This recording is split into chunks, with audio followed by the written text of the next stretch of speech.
Hello everyone and welcome back. My name is Mr. Kovalt, and in this video I'm going to show you how to calculate effective nuclear charge for various atoms in the periodic table.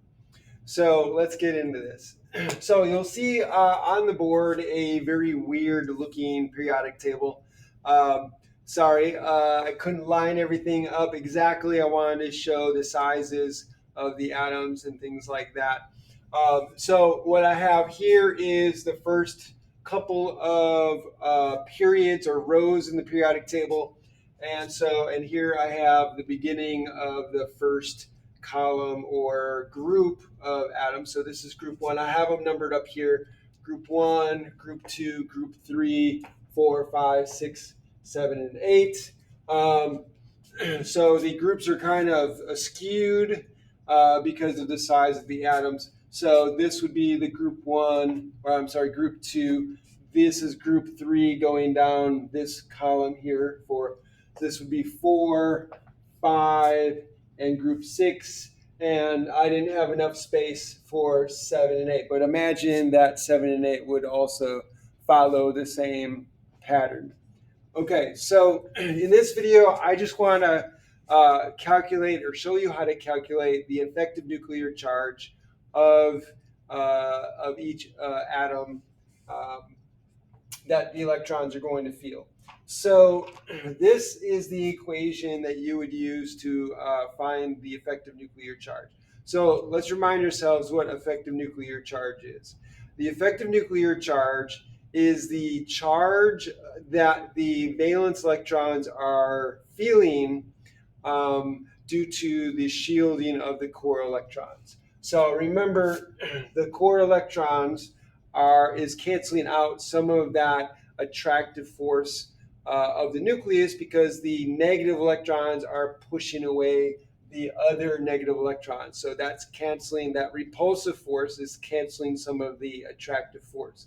And the difference between the repulsive force and the attractive force, the repulsive force of the inner electrons on the valence electrons and the attractive force of the nucleus on those valence electrons, that difference is what we call the effective nuclear charge. That's the charge actually felt by the electrons on the outside, not the actual charge that's in the nucleus. So, in order to calculate the effective nuclear charge, we use this equation.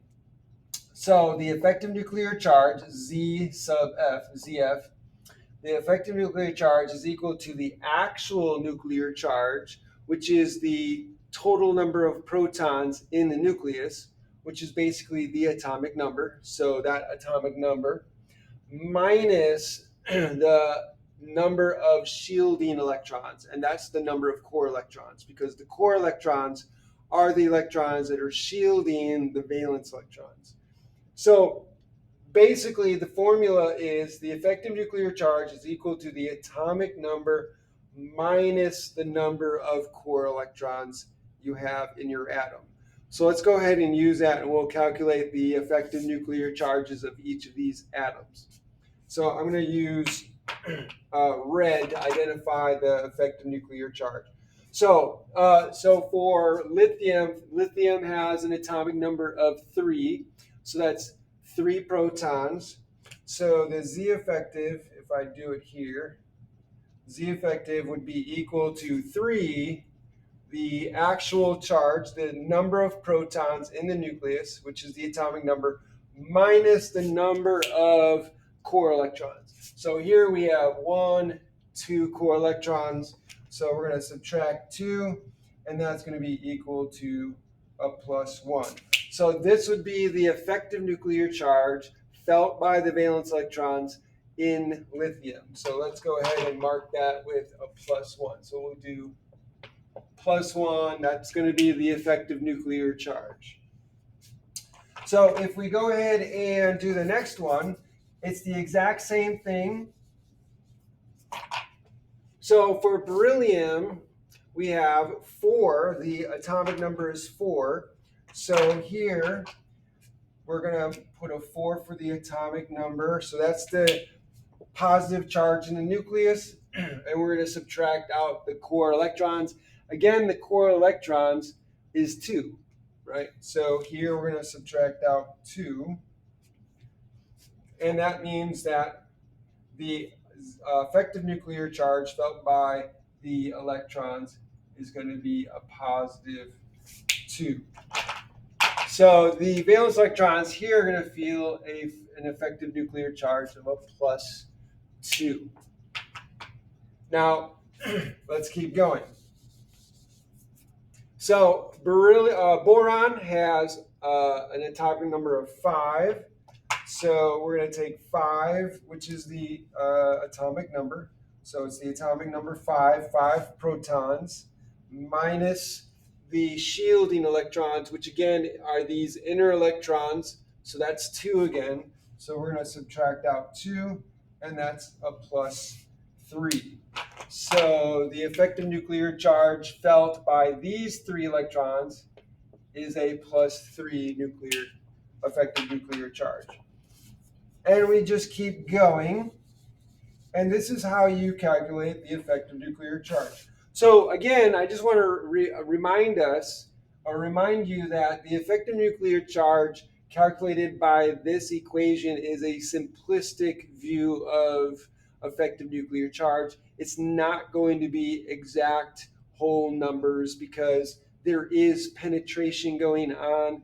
The outer electrons can penetrate through the shielding and then wind up closer to the nucleus. And so it's not going to be an exact round number, but this is just a simplified tool that we can use to see what's going on.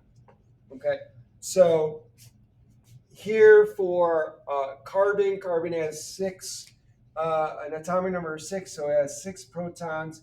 We're going to subtract out 2 again for the shielding electrons, the core electrons, and that gives us a plus 4. So there's a plus 4 here. And we just keep going, and I think you'll notice a pattern here. 1, 2, 3, 4. If we do nitrogen, so nitrogen has an atomic number of 7. So here we have 7 minus the 2 core electrons. That's going to be a plus 5. So that means these valence electrons are going to feel a plus 5 effective nuclear charge, and so on. So this will be a plus 6, again by the same equation. So it'll be 8 minus 2 gives us 6. This is 9. So this has 9 protons and 2 core electrons. So 9 minus 2 gives us 7, and so on. So this is going to be a plus 7, and then this will be a plus 8. Okay. So that's the first period of the periodic table. Let's go ahead and do the second one. And we'll do the first few, and we'll see a pattern here. So for sodium here, sodium is number 11 on the periodic table, so number 11. And so the effective nuclear charge is going to be the atomic number 11 minus the number of core electrons. So here you'll see that the core electrons are 10. So we have 2 from the first ring, first energy level, and then we have 8 from the second energy level. These are core electrons, and we have 1 valence electron. So we subtract the 10 core electrons from the valence from the total number of protons we have, and that's going to be a plus 1 again.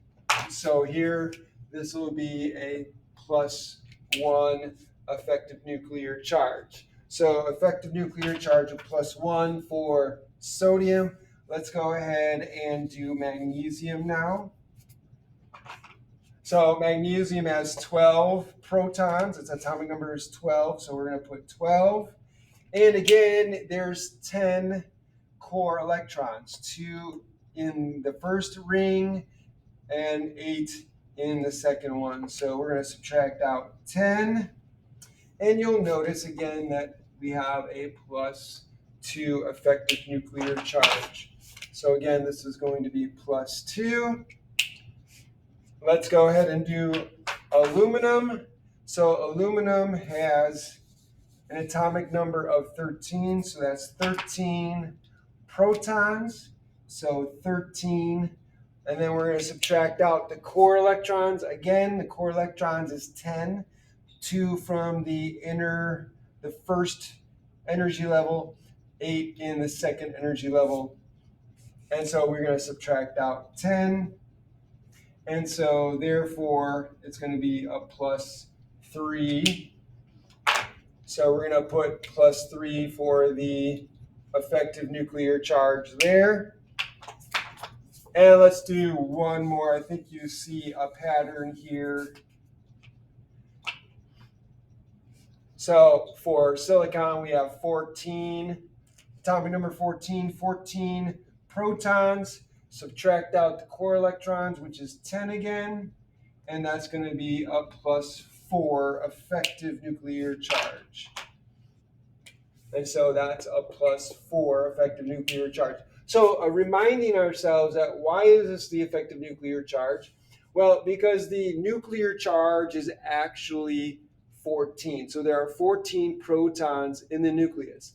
If these core electrons were not there, then these outer electrons would feel the full force of the actual attractive force of the 14 protons. But because we have these negative electrons in there, they are shielding or canceling out some of that charge. And so these electrons only feel the force of 4 protons, not 14. Okay. All right, so if we continue the pattern, you'll notice that this will be +5, this will be +6, and then so on for the other atoms that was not able to draw. And we'll do potassium as our last one. So again, potassium has 19 protons. So we're going to put 19 for the atomic number, 19 protons, and we're going to subtract out the core electrons. This time we have 4 rings. We have 2 electrons on the first energy level, 8 on the second, and then we have another 8 on the third. So 8, 16, that's going to be 18 electrons. So we have 8 plus 8 is 16 plus 2 is 18. So we got those 18 core electrons. We subtract 18, and once again we have a +1 effective nuclear charge. So this is a +1 effective nuclear charge. So now you're seeing a pattern here, I hope. So you'll notice that as you go across the periodic table, the effective nuclear charge increases. So the amount of pull that the electrons are feeling is greater as you go across the periodic table. So this electron here only feels a +1 charge, so a pull of +1. These 2 electrons feel a pull of a +2, so stronger pull. These feel a pull of +3, and so on. So as you go across the effective nuclear charge, the pull is going to be greater. Same thing across this. So in period 3, if we go across period 3 from sodium, magnesium, aluminum, you'll notice that the effective nuclear charge increases again. So these electrons are feeling a greater pull by 4 protons than these 3 that are being pulled by a +3 charge. So if you remember from Coulomb's law, larger charges have greater attractive force on each other. So that's going to increase the energy or decrease the energy, or pulling them closer together. They want to be closer together. And the other thing I want to point out is as you go down a group, you'll notice that the effective nuclear charge pretty much stays the same. So this is effective nuclear charge of 1, effective nuclear charge of 1, effective nuclear charge of 1. We have 2 and 2, 3 and 3. So if I was to continue this period here, period 4, you would expect that the next one below magnesium would also be a +2 effective nuclear charge. Below aluminum would be also a +3 effective nuclear charge, and so on. And so that's what I wanted to show in this video. One, how to figure out what the effective nuclear charge is, and also to show that there is a pattern in the periodic table. This will be useful for figuring out and remembering and being able to explain the periodic trends that we see in the periodic table. I hope this was helpful. I hope you enjoyed the video. I hope this was fascinating for you as it is for me.